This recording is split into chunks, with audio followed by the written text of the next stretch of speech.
прочего, он обязывает операторов связи хранить переписку и разговоры пользователей. Операторы предупреждают о возможном росте тарифов на 300% и даже крахе всей отрасли.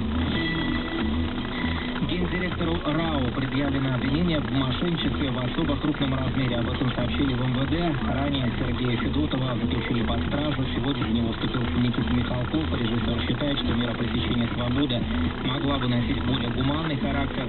По версии следствия, Федотов причастен к незаконному отчуждению собственности третьих лиц имущества Российского авторского общества. Ущерб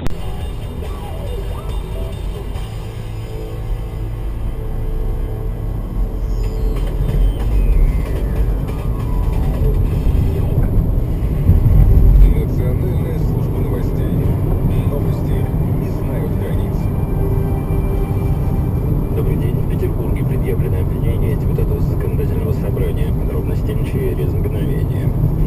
Выпуск новостей представляет аудиоцентр «Петроградский», официальный дилер аудио.